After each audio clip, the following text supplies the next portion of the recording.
Você já parou para pensar como novas espécies surgem? Em muitos casos, elas aparecem porque populações ficam separadas por barreiras geográficas, como rios, montanhas ou até mesmo desertos. Esse processo é chamado de especiação alopátrica.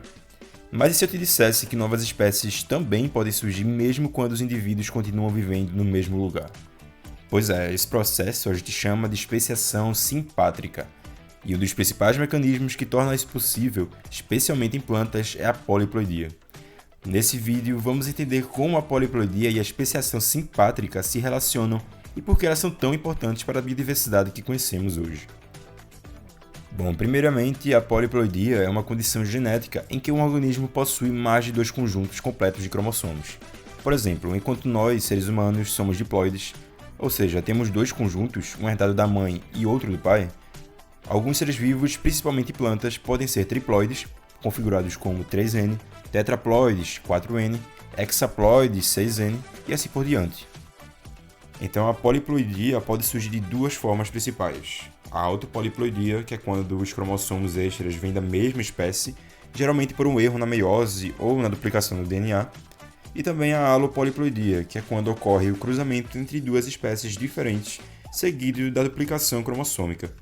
Então, a poliploidia é um fenômeno muito mais comum em plantas do que em animais, e também pode acontecer naturalmente ou ser induzido em laboratório, como ocorre no melhoramento genético entre espécies agrícolas.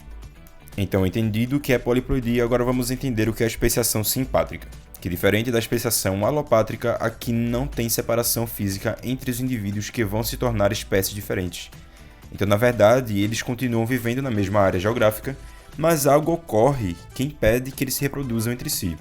E esse algo pode ser tanto o isolamento comportamental, como preferência por parceiros ou características específicas, pode ser também uma adaptação a nichos ecológicos distintos, ou o que nos interessa aqui, que são as mudanças genéticas drásticas, como a poliploidia, que geram um isolamento reprodutivo quase que imediato. A relação entre poliploidia e especiação simpátrica é direta. Então, quando em uma população composta por indivíduos diploides surge um indivíduo que se torna poliploide, ele pode ficar reprodutivamente isolado dos demais indivíduos da população original, que ainda são diploides. Então, por exemplo, se uma planta diploide, 2N, sofre uma duplicação cromossômica e se torna tetraploide, 4N, os seus gametas não são mais compatíveis com os gametas da forma original. Então, o cruzamento entre elas pode resultar em indivíduos triploides estéreis, o que impede a troca genética entre as formas. Ou seja, em uma única geração, essa planta já pode estar no caminho de se tornar uma nova espécie, mesmo convivendo lado a lado com seus ancestrais. Isso é a especiação simpátrica mediada por poliploidia. Esse processo é tão eficiente que estima-se que a maior parte das angiospermas tiveram origem poliploide em algum momento da sua história evolutiva. Um exemplo clássico e acompanhado recentemente é o do gênero Tragopogum. Nos Estados Unidos, no século XX, duas espécies desse gênero que vieram da Europa, a Tragopogum pratensis e a Tragopogum porrifolius, foram introduzidas e hibridizaram, originando duas novas espécies alopoliploides, a Tragopogum mirus e a Tragopogum micelus, que puderam ser observadas e documentadas em tempo real pelos cientistas da época. Então, podemos concluir que a poliploidia é uma forma rápida e eficaz de gerar novas espécies, principalmente em plantas.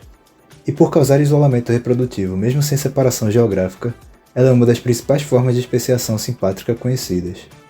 Entender esse mecanismo é essencial para compreender como a vida evolui e se diversifica, mesmo quando tudo parece estar no mesmo lugar.